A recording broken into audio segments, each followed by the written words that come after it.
Primeiramente, uma boa tarde para quem estiver assistindo esse vídeo. A gente vai dar continuidade agora ao Atleta Já Física, tá bom? Que foi um projeto desenvolvido pelos alunos do PET de Física do IFRN, juntamente com o professor tutor. Esse é o nosso segundo encontro, tá? Comigo, mais especificamente. 2 semanas atrás a gente falou sobre cinemática, tá certo? Que é o estudo do movimento. E hoje nós vamos falar da dinâmica, tá? Que é, digamos que, uma continuação da cinemática, só que agora mais explicada, né? Na cinemática a gente estudou os movimentos especificamente, e na dinâmica a gente vai estudar o porquê dos movimentos. Se é um movimento natural, se é um movimento forçado, né? Obviamente através de uma força. Então é isso que a gente vai ver aqui. Leis de Newton, as 3 leis de Newton, que são mais conhecidas como as 3 leis do movimento. Tá bom? Mas quem foi Newton? Bom, fiz um breve resumo aqui da história de Newton, bem básico, de quem ele era e o que ele fez, né? Ele foi um físico e matemático inglês do século XVII. Ele desenvolveu a lei da gravitação universal, tá? Ele desenvolveu as 3 leis da mecânica, o cálculo diferencial e muito mais, tá? Ele fez muito mais coisa do que isso. É porque muitas vezes a gente tem a tendência de achar que o principal projeto dele, a principal coisa que ele fez foram as 3 leis, mas não, ele fez muito mais coisa do que isso. Essas 3 leis de Newton foi só uma contribuição dele com o estudo do movimento, tá bom? Mas quais são essas 3 leis, tá? Bom, a primeira lei é a lei da inércia, tá bom? A segunda lei é o princípio fundamental da dinâmica, que é o estudo da força, e a terceira lei é ação e reação, tá? A gente vai destrinchar um pouco das 3 aqui para depois partir para as questões, tá?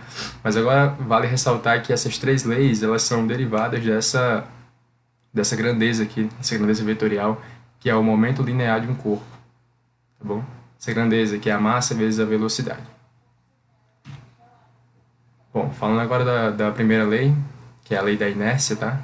Quem já pagou Física 1 sabe do que se trata, é uma lei clássica, que diz que todo corpo tende a permanecer em seu estado de movimento natural até que haja uma força sobre ele.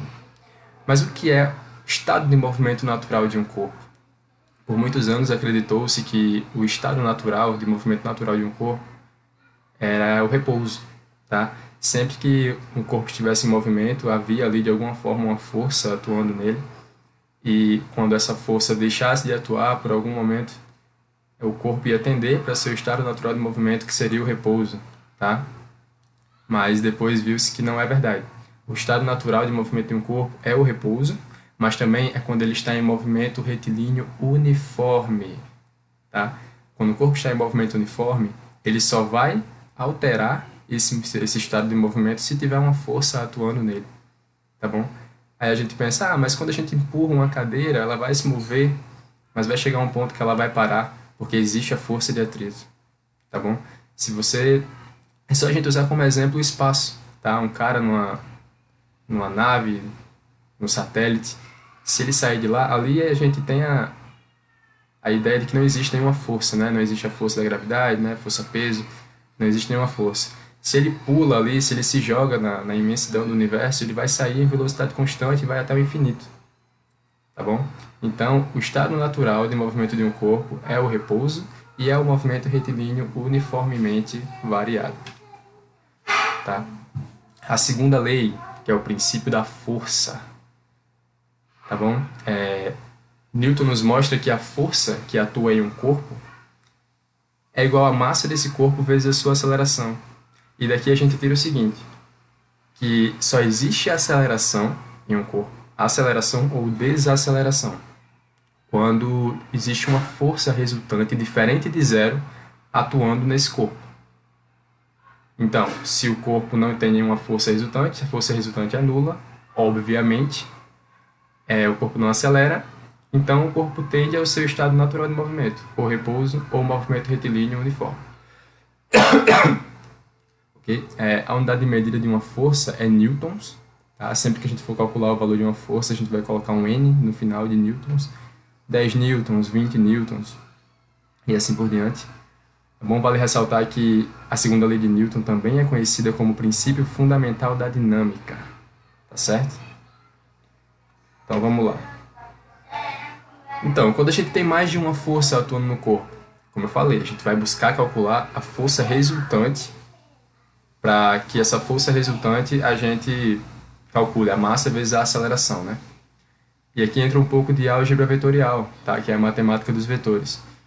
Quando a gente tem duas forças apontando no mesmo sentido, aqui, ó, como no primeiro exemplo, duas forças apontando para a esquerda, né, para a direita, desculpa, horizontalmente, a gente vai simplesmente somar as duas forças, tá? As duas forças elas se somam e a gente vai ter uma força resultante, que é a força F1 mais a força F2, tá?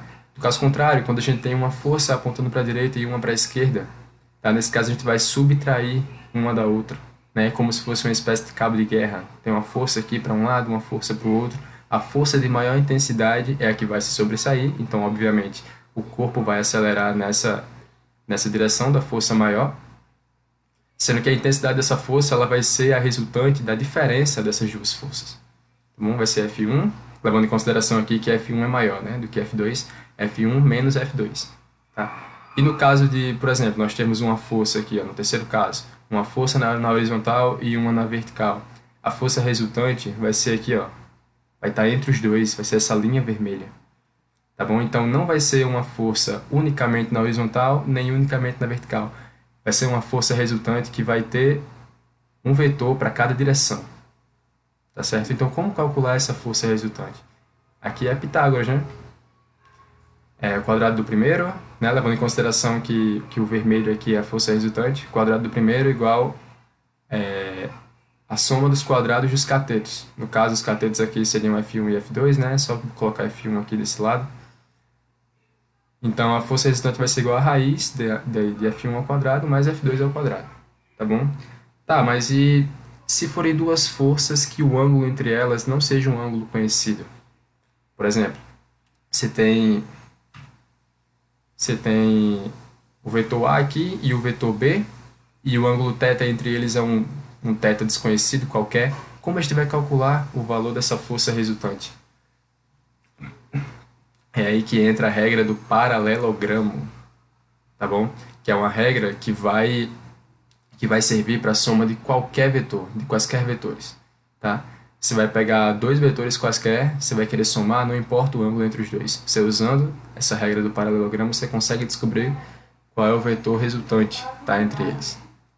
E o valor dessa regra do paralelogramo, o valor desse vetor resultante vai ser igual a raiz do vetor A ao quadrado, do módulo dele, né, do módulo do vetor A ao quadrado, mais duas vezes o módulo do vetor A vezes o módulo do vetor B, vezes o cosseno de θ mais o módulo de B ao quadrado. Tá bom? Isso aqui serve para qualquer caso. Qualquer caso. Então vamos usar, por exemplo, o caso onde o ângulo entre os dois é 90 graus, que foi o que a gente viu anteriormente, né? Aqui, ó, que a gente descobriu que a força resultante é igual a raiz de F1 ao quadrado mais F2 ao quadrado. Tá? Então vamos lá. A gente teria que o ângulo entre os dois seria 90 graus. Cosseno de 90 graus é zero. Tá? Cosseno de 90 graus é zero. Então toda essa parte aqui, ó, esse 2 vezes A vezes B vezes cosseno vai ser zero. Então tu vai ter que a força resultante vai ser igual a A ao quadrado mais B ao quadrado, que é exatamente o que a gente viu anteriormente, né? A diferença é que aqui a gente não tem A e B, a gente tem F1 e F2. Tá bom? Então essa regra aqui ela serve para qualquer soma vetorial. Indo agora para as forças, né? Existem algumas forças que são conhecidas por nós, que a gente pode calcular e que são cobradas nas questões, tá? Uma delas é a força-peso. A gente viu que força é igual a massa vezes a aceleração. Nesse caso aqui, a força-peso vai ser igual a massa do corpo vezes a aceleração da gravidade. Tá certo? Lembrando que a aceleração da gravidade é 9,8 metros por segundo ao quadrado. Tá? Sendo que algumas questões, algumas provas pedem para você considerar 10, né? Só para facilitar cálculo ou coisa desse tipo. Detalhe, a força-peso ela sempre aponta na vertical para baixo. Tá bom? Não importa qual seja o sistema, se você tem um corpo descendo numa rampa, a força-peso sempre vai apontar na vertical para baixo, sempre no eixo Y. Tá bom? Então, a força-peso é igual a massa vezes gravidade. A força normal é mais conhecida como a força de resistência do solo em relação ao corpo que está sobre ele, em relação a esse solo, né? A gente tem aqui um bloco em cima do solo, vamos considerar o solo como essa placa marrom aqui. A gente pode considerar como uma mesa também. O bloco está em repouso, né? A gente tem a força-peso do bloco, mas a gente tem a força normal, né? Que é a força que a mesa aplica no bloco. O bloco está em repouso, ou seja, a força resultante é igual a zero. Você vai ter, nesse caso específico, onde o bloco está em cima de uma mesa horizontal aqui, você vai ter, nesse caso específico, a força-peso igual à força normal. Tá bom? Então, as duas vão se anular. Por isso que o corpo está em repouso, está parado. Tá certo? Força elástica é outra força também, uma força conservativa, que é causada por molas, tá bom? Mais conhecida como a lei de Hooke.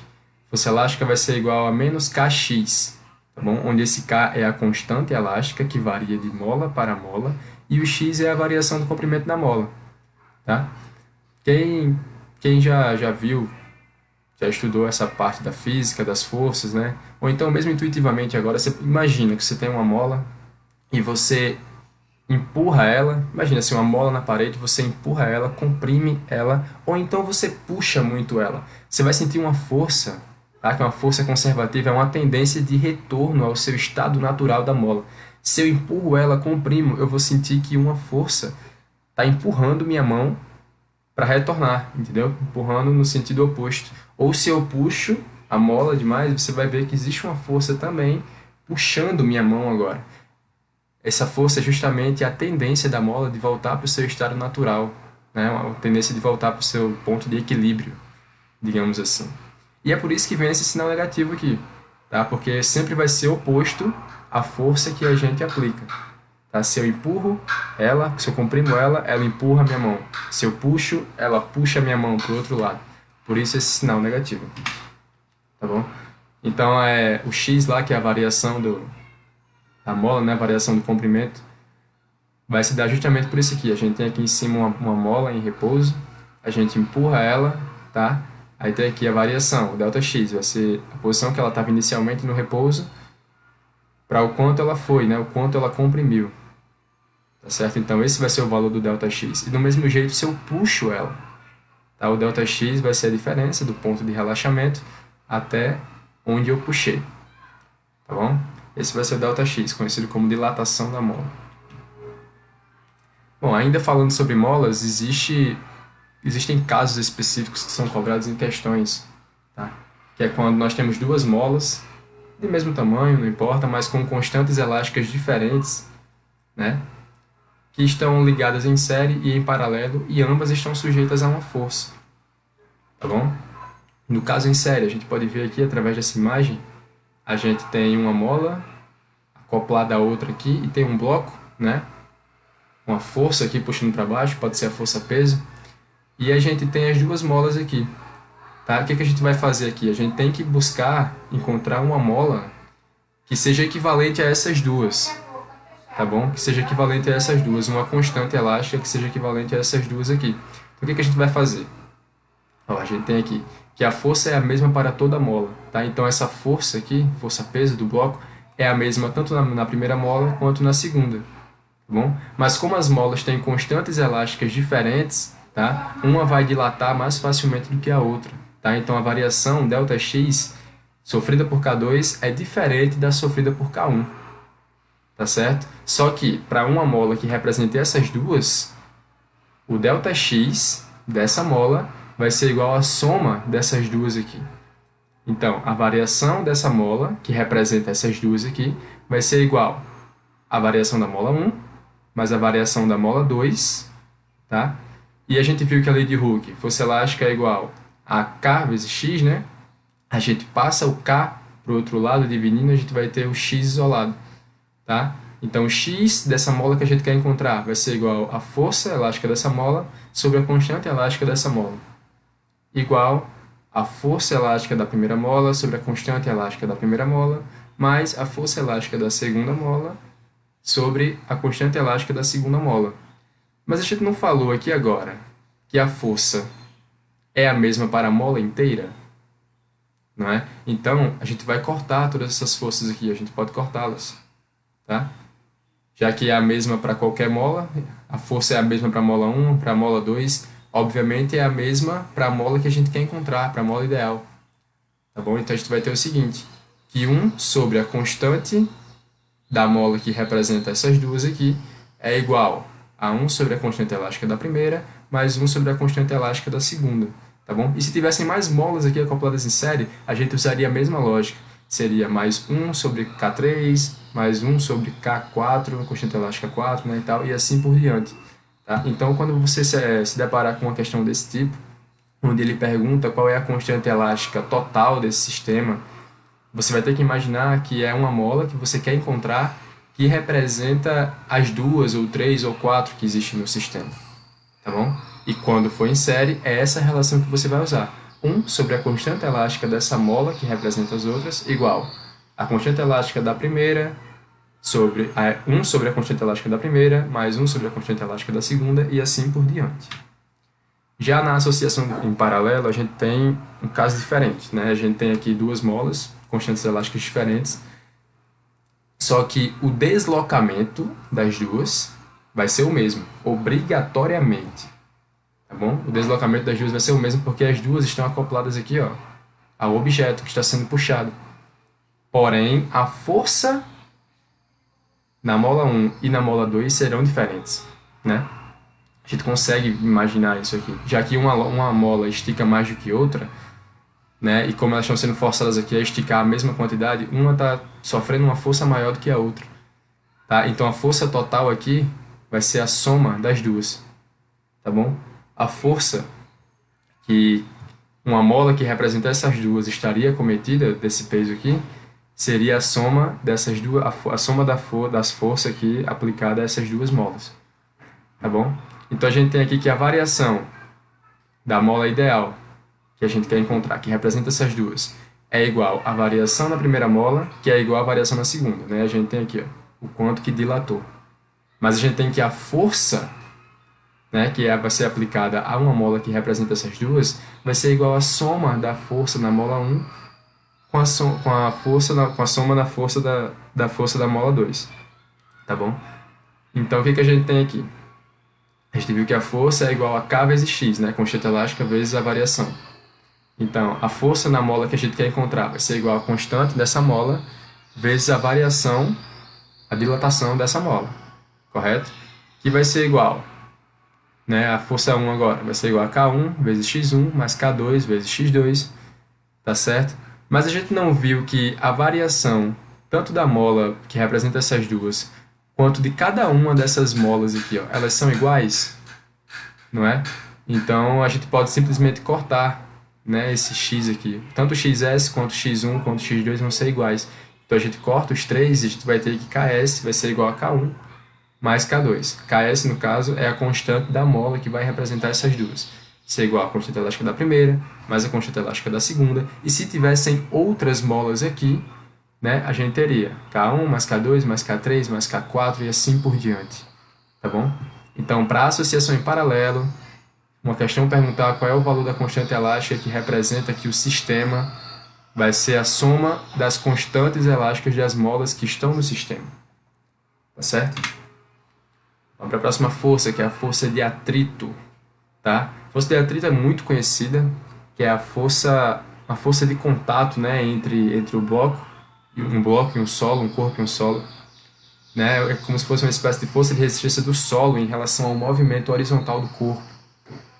Tá? Se eu empurro um bloco aqui para a direita, vai ter uma força de atrito entre o bloco e o solo para a esquerda. Tá? E esse atrito existe devido à imperfeição do bloco e do solo.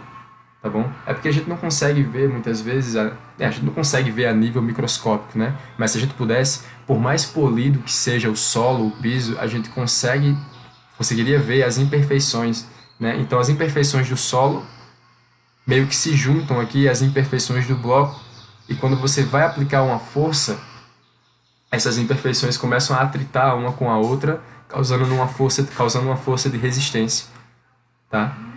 Então isso é a força de atrito. Mas existem dois tipos, a força de atrito cinético e estático. Ou seja, existe uma força de atrito para quando o corpo já está em movimento e uma força de atrito diferente para quando o corpo está parado e ainda vai ficar em movimento, né? Obviamente o corpo está parado. Então, qual é essa diferença? Quando o corpo está parado, pessoal, que a gente vai aplicar uma força para deixá-lo em movimento, né? A força tem que ser muito maior, tem que ser muito não, um pouco maior do que a força necessária para mantê-lo em movimento, né? Com o atrito cinético.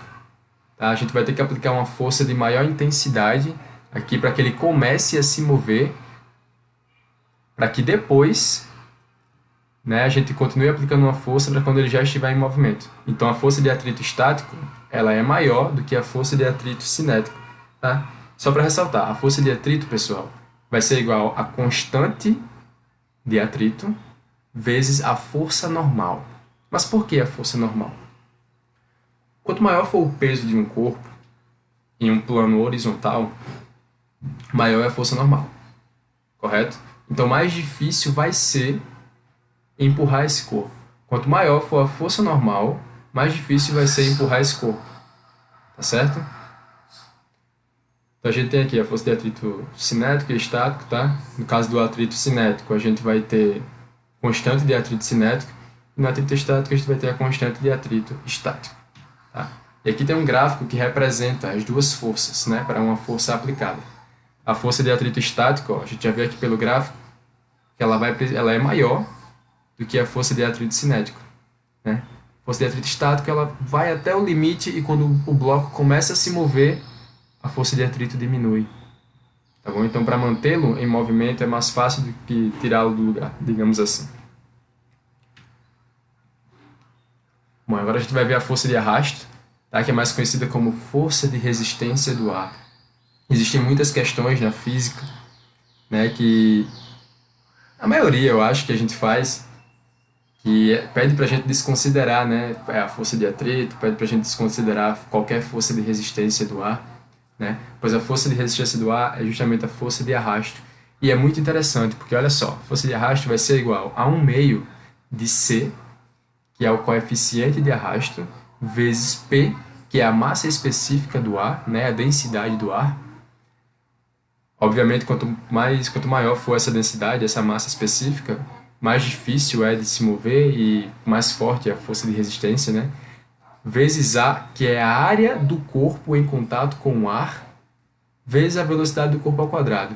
Daqui a gente tira o quê? Que quanto maior for a área de contato do corpo com o ar, maior é a força de arrasto. E outra, quanto maior for a velocidade do corpo, maior é a força de arrasto. Ou seja, quanto mais rápido eu vou, quanto mais rápido eu estou caindo ou correndo, não sei, maior vai ser a força de resistência do ar. Tá bom? E a gente pode notar isso, por exemplo, com ciclistas, né? Os caras que correm maratona, estão descendo aqui um morro. Olha só a posição com que eles estão. Tá? Eles deitam na bicicleta para que a área de contato deles com o ar seja menor, seja reduzida, e com isso a força de resistência seja muito menor. Assim eles conseguem descer muito mais rápido, né? Já que a força de resistência do ar vai ser menor, eles conseguem descer muito mais rápido. Outro exemplo clássico, paraquedas. Você salta de um avião, vai caindo ali com a aceleração da gravidade, e assim que começa a cair, né, obviamente a força de resistência do ar já começa a atuar, sendo que não é suficiente para reduzir a sua velocidade para que você consiga chegar até o solo, né? Se você pula do avião e vai até o solo direto assim, você morre, é uma pancada muito grande. Só que o que eles fazem para que a força de resistência do ar seja maior e, obviamente, se contraponha à força-peso e sua aceleração diminua, você caia com uma velocidade bem menor. Tá? Eles aumentam a área de contato com o ar. Tá certo? Então eles pegam aqui um tecido, ó, peso muito leve, mas a área de contato é muito grande. Tá bom? Então a força de resistência do ar, nesse caso, aumenta muito e você começa a cair muito mais devagar. Você desacelera. Então começa a cair muito mais devagar. Só que o seu corpo não vai simplesmente desacelerar. Tem um ponto muito interessante que é quando você salta do avião, você vai caindo e acelerando com a força da gravidade, só que olha só o que a gente viu atrás. Que quanto maior for a velocidade do corpo, maior a força de resistência. Então, conforme você pula do avião, vai caindo aqui Conforme você vai acelerando, aumentando sua velocidade, a força de resistência do ar vai aumentando também. Então vai chegar um ponto que a força de resistência do ar vai se igualar à força-peso, tá? E você vai cair com velocidade constante, tá bom? A gente vai ter uma aceleração contínua, constante, desde o salto até o solo, quando a gente despreza a força de resistência do ar. Tá bom? Mas quando ela existe, vai chegar um ponto que ela vai ser tão grande, né? Ela vai chegar no seu máximo em relação à força-peso, que elas vão se igualar, ou seja, a força resultante vai ser zero, o corpo não vai mais acelerar, porém vai cair com velocidade constante. Tá bom? Vai cair com velocidade constante. E é o que a gente chama de velocidade limite. Tá? Vamos calcular o valor dessa velocidade limite. A gente sabe que força é igual a massa vezes a aceleração. Nesse caso, né, entre peso e força de resistência do ar, uma menos a outra vai ser igual à força resultante. E a velocidade limite vai ser justamente quando essa força resultante for igual a zero. Então, o que a gente vai ter? Força-peso é igual a massa vezes gravidade, menos a força de resistência do ar, que é o que a gente já viu ali, que é 1 meio de C vezes P vezes A vezes V ao quadrado, vai ser igual a zero. O que a gente faz? A gente vai isolar esse V aqui. A gente vai isolar a velocidade. Tá? Então, a gente passa esse 1 meio C, P, A, V ao quadrado para o outro lado, depois passa todo esse conjunto aqui dividindo, né? E depois passa o 2 aqui da potência do V como raiz. Então a gente vai ver que a velocidade limite do corpo vai ser igual a raiz de 2 vezes a massa vezes a gravidade sobre a constante aqui, né, de resistência do ar, a massa específica vezes a área de contato, tá bom? Então esse aqui vai ser a fórmula, o cálculo da velocidade limite de um corpo, que pode inclusive ser cobrada sim, muito facilmente em questões tanto da Olimpíada Brasileira de Física quanto do Enem ou de qualquer outro concurso. É interessante ter essa fórmula em mente. Bom, a gente acabou agora a segunda lei, né? Foi mais extensa. A gente analisou várias forças, né? Mas vamos agora para a terceira lei de Newton, que é a ação e reação.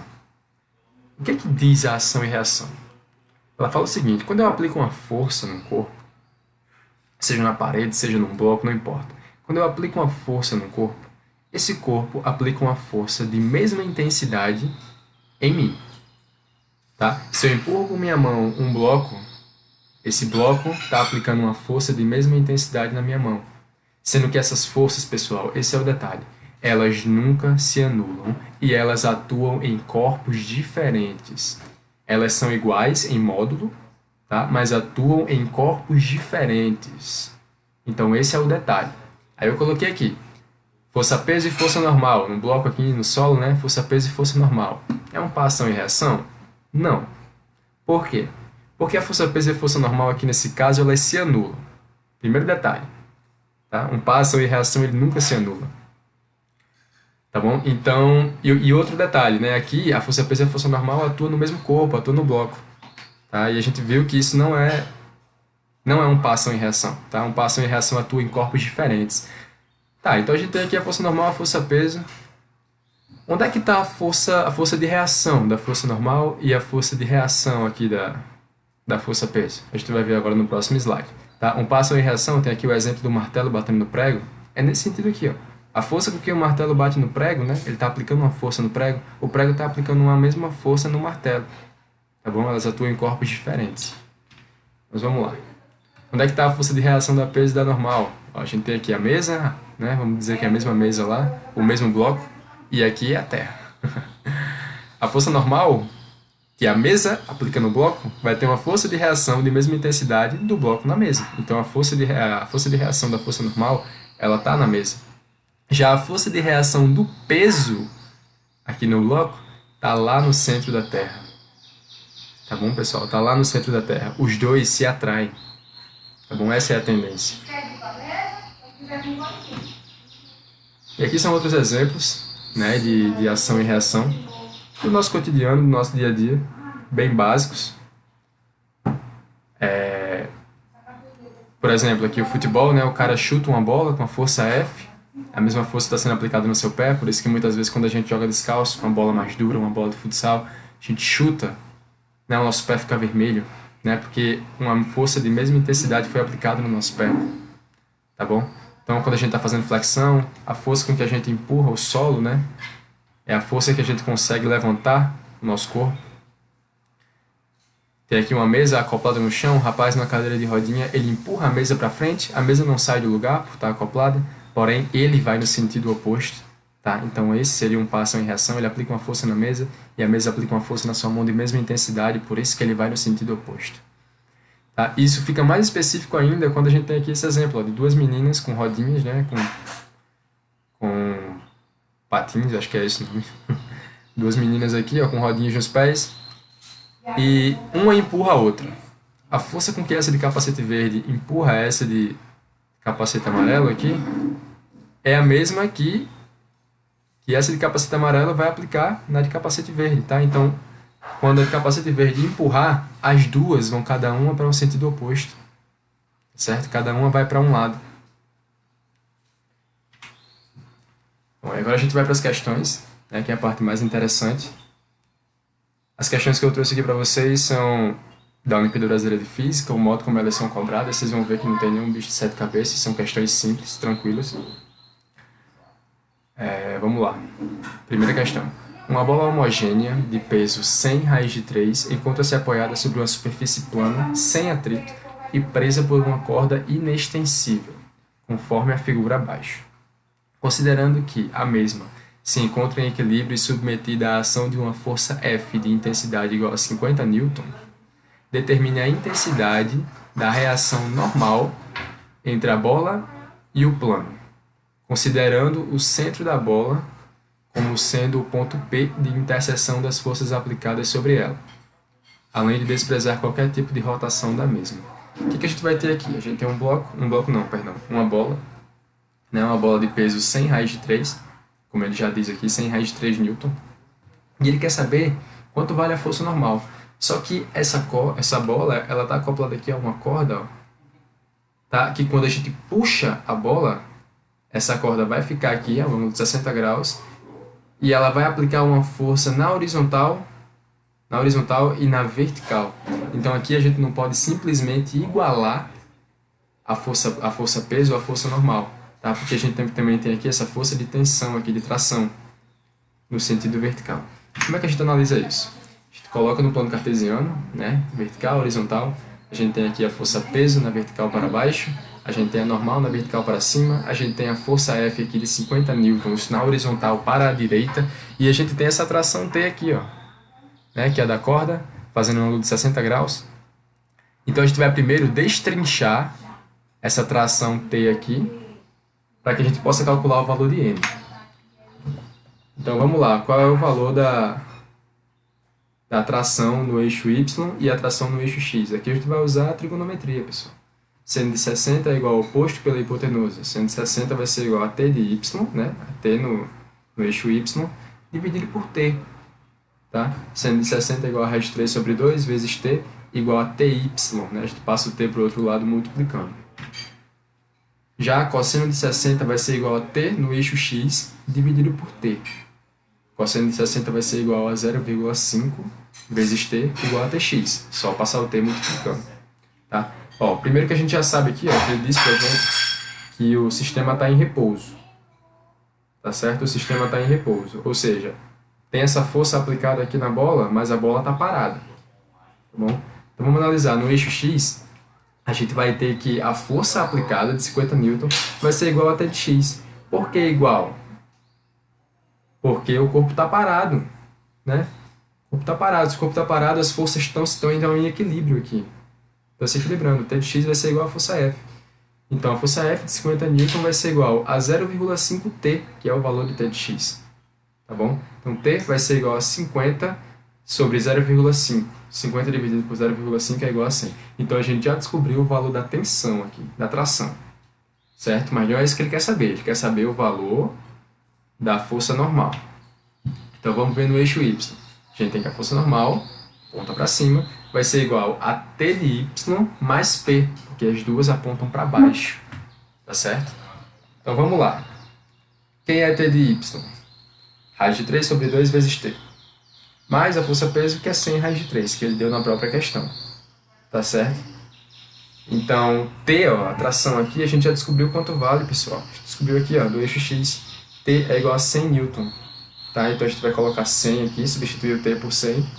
né? Que vai ter 100 vezes raiz de 3 sobre 2, mais 100 raiz de 3. Isso aqui vai ficar 50 raiz de 3 mais 100 raiz de 3. E no caso aqui é só somar o 100 com 50, né? Repete aqui a raiz de 3. 150 raiz de 3. Esse é o valor da força normal. Tá bom? Muitos pensariam que, como a força-peso é 100 raiz de 3, né, então a força normal automaticamente é 100 raiz de 3. Seria se não tivesse essa corda aqui, ó, segurando a bola. Tá? Porque essa corda vai causar uma tração tanto na vertical quanto na horizontal.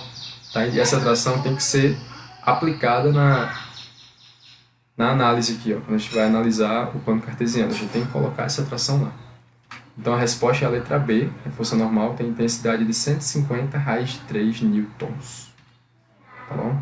Próxima questão. Questão da UBF 2017, tá? A primeira fase.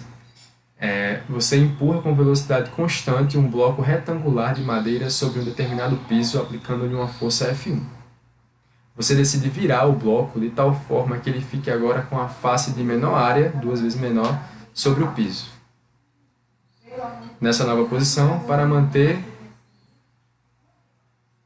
a mesma anterior, você deve aplicar uma força F2, que é aproximadamente... No caso aqui, ó, você está aplicando uma força F1 num bloco que está em pé, tá?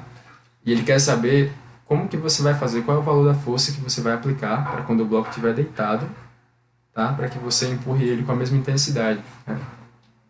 Com a mesma velocidade, digamos assim. Só que nesse caso aqui, ó, é em relação à força de atrito.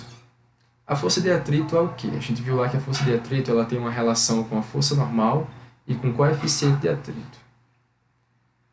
A gente tá falando do mesmo bloco e do mesmo piso, tá?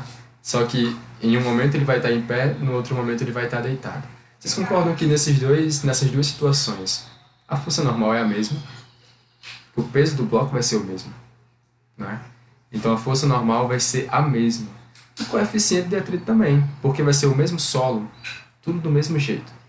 Então não importa, tá? Se o bloco está em pé, se o bloco está deitado, a força F2 vai ser igual à força F1. Vai ter a mesma intensidade. É porque a gente tem a tendência de achar que a área de menor contato, né, no chão vai ser mais fácil da gente empurrar devido ao menor contato com o chão. Tá? Mas a força de atrito ela não tem relação nenhuma com a superfície de contato, né, com a área de contato com o chão. Ela tem com o coeficiente de atrito, né? Coeficiente do piso e o corpo. Tá bom? Então, a gente tem aqui que a força de atrito é igual a normal vezes o coeficiente de atrito. Tá? Independe da superfície de contato. Então, tanto o bloco em pé quanto o bloco deitado vai ser a mesma força. Tá bom? A força 2 vai ser igual à força 1. Próxima questão. Um dos maiores riscos à segurança da aeronave e seus tripulantes de passageiros refere-se à colisão entre aviões e aves, né? A maior parte das colisões ocorre na decolagem, um dos momentos mais sensíveis do voo, em que a aeronave necessita de muita potência e velocidade. Considere uma colisão entre um urubu e o para-brisa de um Boeing 747, com ambos em movimentos em sentidos opostos. Baseando-se nas leis de Newton, é correto afirmar que o módulo da força aplicada pelo avião sobre o urubu é maior do que o módulo da força aplicada pelo urubu sobre o avião. Isso aqui a gente já descarta, né? Porque é um passo em reação, pessoal. No choque, a força que o avião vai aplicar no urubu é a mesma força que o urubu vai aplicar no avião. Tá? Em módulo vai ser a mesma força. Tá bom? B. As forças de ação e reação são iguais, apenas em direção, porém diferentes em módulo. Não. Tá? Elas são iguais em direção e são iguais em módulo. Só são em sentidos opostos. Tá bom? E em corpos diferentes, obviamente. As forças de ação e reação apresentam iguais intensidades. No entanto, a desaceleração sofrida pelo urubu é maior após o choque devido à sua pequena massa em relação ao avião.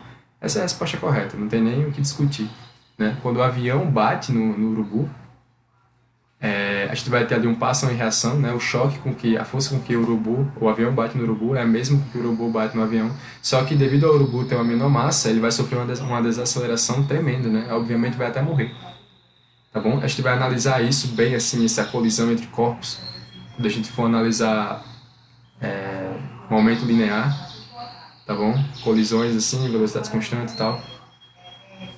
Mas aqui a gente já tira que a resposta certa é a C. Vamos ver a D. Esse exemplo é típico da primeira lei de Newton, mostrando que as forças ação e reação não se anulam, mas se equilibram. Primeira lei de Newton? Não. Primeira lei de Newton é inércia. Ação e reação é a terceira lei de Newton. Tá bom? Então daqui a gente já vê que está errado. Após a colisão, o urubu sofrerá uma aceleração menor, comparada com a aceleração do avião, pois a sua massa é menor. Sofrerá uma aceleração menor? Não, a aceleração do urubu vai ser gigantesca, ele vai desacelerar muito rápido em modo. Ele pode estar com a velocidade que for, no choque ele vai desacelerar muito rápido, ele vai praticamente parar. Bom, então a resposta certa aqui, a resposta certa é C. Tá bom? Vamos lá, próxima questão. Após explicar sobre as leis de Newton, o professor sugeriu a seguinte questão. Na situação apresentada na figura a seguir, desconsidere os efeitos do atrito entre o barco e a água. Então a gente já desconsidera aqui, ó, o atrito que possa existir entre o barco e a água. Tá bom? Estando todas as partes em repouso no início, né, os dois barcos, um garoto puxa com a sua mão uma corda que está amarrada em outro barco. Considerando que o barco vazio, barco B, tem a metade da massa do barco A, do barco mais pesado, né? No caso o barco A, assinale a proposição correta. Após o garoto puxar a corda, o módulo da velocidade de B será o dobro do módulo da velocidade de A. Tá bom, esqueci de colocar o A aqui, mas tudo bem. B. Após o garoto puxar a corda, ambos os barcos se moverão com a mesma velocidade. C. É possível fazer qualquer afirmação sobre as velocidades das partes do sistema ao se iniciar o movimento. É impossível, no caso, é impossível fazer qualquer afirmação. D. Após o puxar da corda, as forças aplicadas em ambos os barcos serão iguais em módulo, direção e mesmo sentido. D. Ao se iniciar o movimento, a energia cinética A é sempre igual à energia cinética de B.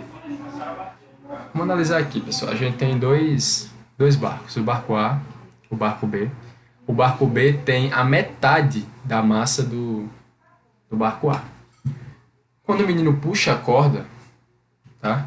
Quando o menino puxa a corda aqui, uma força F que ele aplica na corda, é a mesma que a corda vai aplicar na sua mão, né?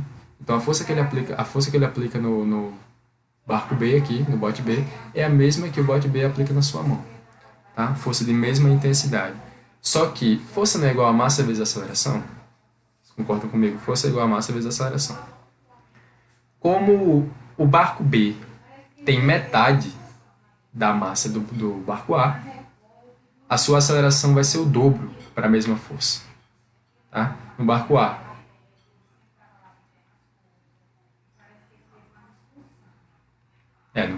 a gente vai ter... É isso mesmo. No barco A a gente vai ter uma força aqui, deixa eu ver se é duas vezes mesmo.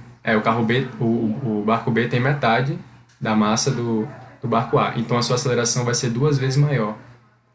Tá bom? Vai ser duas vezes maior. A gente tem aqui força igual a massa vezes aceleração. Tá? E no barco B a gente tem força igual a massa vezes aceleração também. Só que a massa do barco B vai ser duas vezes a massa do barco A. Tá bom? Então daqui a gente tira que a resposta certa é a alternativa B. É isso mesmo. O garoto vai puxar a corda e ambos se moverão com a mesma velocidade. Vamos lá, próxima questão. O professor... Não, perdão, acho que essa questão aqui está errada. Enfim, descarta essa questão, pessoal. Eu vou analisar ela depois, em outro momento eu mostro ela a vocês. Tá? Questão da UBF 2016. O professor de Física leva para a sala de aula um plano inclinado rugoso, conforme a figura abaixo. Após colocar o bloco sobre o plano inclinado, graduando-o em 30 graus, ele informa os seguintes dados. Sabendo-se que existe atrito, cujo coeficiente de atrito estático vale 0,2, se o bloco em questão tem um peso de 10 newton, qual será a menor força aplicada sobre o bloco, representada pela seta na figura, capaz de manter em equilíbrio sobre o plano? O que a gente tem aqui? A gente tem uma força, né, aplicada no bloco. Tá? Então a gente vai ter o seguinte, né, colocando o plano cartesiano aqui, ó, em relação ao plano, né, o eixo y perpendicular aqui ao plano, o eixo x horizontal aqui ao plano. Vamos analisar as forças. Força peso do bloco para baixo. A força F aqui, ó, nessa posição aqui no sentido positivo do eixo x, sentido positivo do eixo x. A força de atrito vai também ser no sentido positivo do eixo x. Por quê? Porque essa força que eu estou aplicando não é para levantar o bloco, né, para empurrá-lo para cima. É apenas para impedir que ele desça. Tá bom? É para impedir que ele desça. Então a tendência do bloco aqui é descer. Se a tendência do bloco é descer, a força de atrito é para o outro lado. A força que eu estou aplicando é uma força mínima para que ele não desça. Tá bom? Então vamos analisar aqui. Vamos destrinchar aqui a força-peso, tá? Que atua no eixo y e no eixo x, para esse plano cartesiano. Sendo de 30, né? 30 graus vai ser igual a P de x sobre P, 0,5 vezes 10, vai ser igual a P de x. P de x igual a 5 newton, né? 0,5 vezes 10, 5 newton. Cosseno de 30 vai ser igual a P de x sobre P, 0,8 vezes 10 igual a P de y.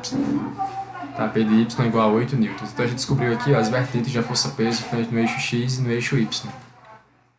Tá bom? Então, para analisar agora o sistema, tá? Vamos analisar no eixo y. O bloco está em repouso. No eixo y a gente vai ter a força normal igual a força P de y. Tá? Força de P no eixo y. Normal igual a 8 newtons. Né? P de y é igual a 8 newtons, que é o que a gente viu aqui. 8 newtons. Agora no eixo x. A gente vai ter a força F mais a força de atrito igual a P de x aqui. Ó. A gente vai ter a força F e a força de atrito no mesmo sentido, como eu já falei, e o P de x no sentido oposto. Tá? Então a gente vai ter que F mais a constante de atrito vezes a força normal é igual a 5. Né? P de x é igual a 5, a gente descobriu aqui. Então, coeficiente de atrito estático, no caso ele disse que é 0,2. A força normal a gente descobriu que vale 8, né, aqui no eixo y. Força normal é igual a 8 newtons. Igual a 5. Né? Então, 5 menos 0,2 vezes 8 é 1,6. Então, a força é igual a 3,4 newtons. Tá certo, pessoal? Letra D. Tá bom? Próxima questão. Deixa eu ver aqui a hora. Talvez... Acho que dá para fazer ela e talvez outra. Vamos ver. Durante as aulas sobre leis de Newton, em especial sobre as condições de atrito entre as superfícies de contato, um professor colocou um objeto com massa 1 kg apoiado sobre uma prancha de 4 kg, como mostra a figura abaixo. Em seguida, o professor puxa o objeto aplicando-lhe uma força F horizontal e constante, considerando-se que o atrito entre a prancha e a mesa seja desprezível e que os coeficientes de atrito estático e dinâmico entre o objeto e a prancha sejam iguais a 0,8 e 0,6 respectivamente, a maior aceleração que a prancha possa adquirir é de... Então a gente tem aqui a prancha, né? A prancha aqui embaixo, tem um bloco acima, prancha aqui embaixo, um bloco acima. Entre a prancha e o solo não tem atrito, mas entre o bloco e a prancha tem uma força de atrito. Então, o que a gente vai fazer aqui? Tá? Lembrando, como existe um atrito, né, entre a prancha e o bloco, a força de atrito vai ser no bloco, para a esquerda. Essa força de atrito é o que vai empurrar a prancha para a direita, né? Vai ser a força de reação dessa força de atrito. Tá? A força de atrito vai ser no bloco e a força de reação, né, a reação dessa força de atrito vai ser na prancha. Tá? Então é por isso que a prancha vai se mover. Então vamos lá. Força de atrito e no bloco.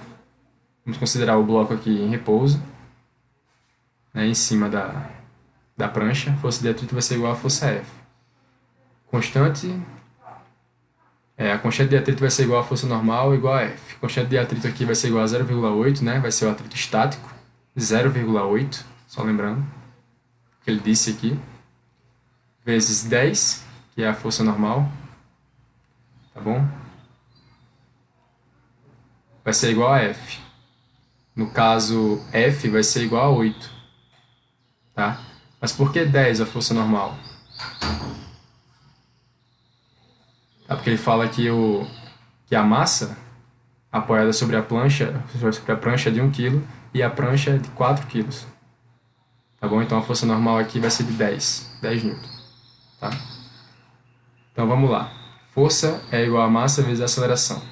A força na prancha vai ser menos força de atrito. Isso é igual a massa vezes a aceleração. No caso aqui vai ser 8, né? Força de atrito vai ser 8. Vai ser igual a massa da prancha 4 vezes a aceleração, que é o que ele quer saber. Tá? Então, passo 4 para o outro lado dividindo, a aceleração vai ser 2 metros por segundo ao quadrado. Bom? Então, essa vai ser a aceleração máxima com que a prancha vai se mover. Tá certo? Vamos resolver mais essa. Um bloco de massa inercial repousa sobre um plano inclinado da figura abaixo subitamente. Perdão, pessoal. O bloco de massa inercial repousa sobre o plano inclinado da figura abaixo. Subitamente, o professor o impulsiona, lançando-o para cima, percebendo que ele para após percorrer uma distância de 1 metro. A partir desse contexto, ele solicita à turma que determine o valor de lançamento do bloco em valores aproximados, sabendo-se que o coeficiente de atrito cinético entre eles é de 0,2. Então a gente tem um bloco aqui, ó, na posição de baixo da rampa, tá? A rampa de inclinação 30 graus, e esse bloco é empurrado, tá? Ele é empurrado com a força e ele vai sozinho, tá? Você empurra e ele vai até uma distância de 1 metro aqui até parar, tá bom? Tem um atrito aqui entre a rampa e o bloco, tá? Então ele quer saber o valor da velocidade do lançamento, tá? Então vamos lá, vamos fazer uma análise primeiro aqui das forças, né, da dinâmica que existe no sistema, colocando o plano cartesiano aqui na rampa, né, o eixo Y na vertical, aqui na horizontal, beleza. Força normal vai ser perpendicular ao plano, né? Força de atrito vai ser no sentido oposto ao movimento, vai ser para baixo, e a força peso para baixo. Tá bom? Então vamos lá. Seno de 30, vamos destrinchar primeiro aqui essa força peso. Seno de 30 vai ser igual a P de x sobre P. No caso, P de x vai ser igual a 0,5, que é igual a seno de 30, né? 0,5 vezes P. Tá bom? Cosseno de 30 vai ser igual a P de y sobre P. 0,8P igual a P de y, né? Você passa o P para o outro lado multiplicando. Então vamos analisar no eixo X. No eixo X o bloco está... No eixo Y, perdão, pessoal. No eixo Y o bloco está em repouso, né? Levando em consideração esse plano que a gente colocou aqui. No eixo Y o bloco está em repouso. Força normal vai ser igual a força peso no eixo Y. Tá? Força peso no eixo Y é igual a 0,8P. Tá bom? Já no eixo X a gente vai ter a força peso no eixo X mais a força de atrito, né? Apontando para baixo aqui ambas, vai ser igual à força resultante, né? Não vai ser igual a zero porque o bloco se move no eixo X. Ele se move até lá em cima, ele se move no percurso de 1 metro. Tá? Então Px mais a força de atrito vai ser igual à força resultante.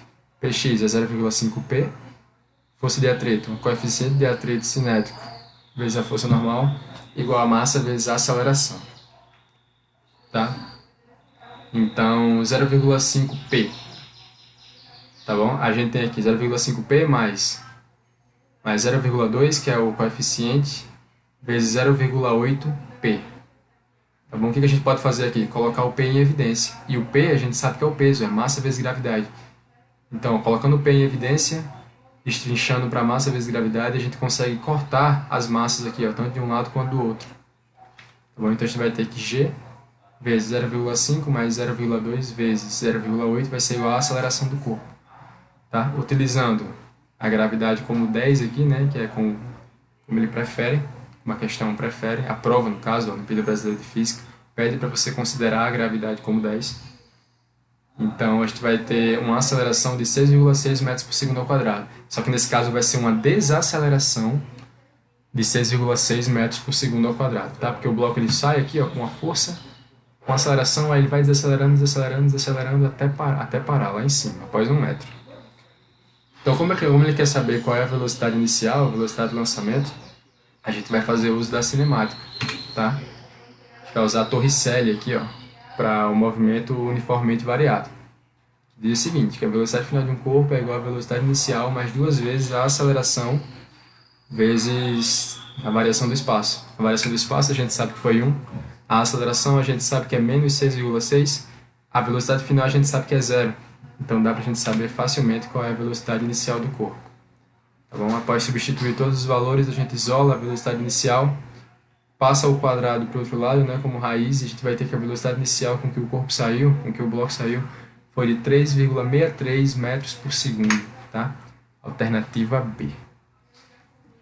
Pessoal, como já faz 1 hora praticamente que eu estou aqui, a aula tem esse tempo mesmo, é para ser de 1 hora, esse momento aqui, esse encontro, essa apresentação. Então eu vou parar por aqui, nessa questão. Tá? Eu espero que quem assistiu, ou quem venha assistir, consiga extrair alguma coisa, tá, dessa apresentação.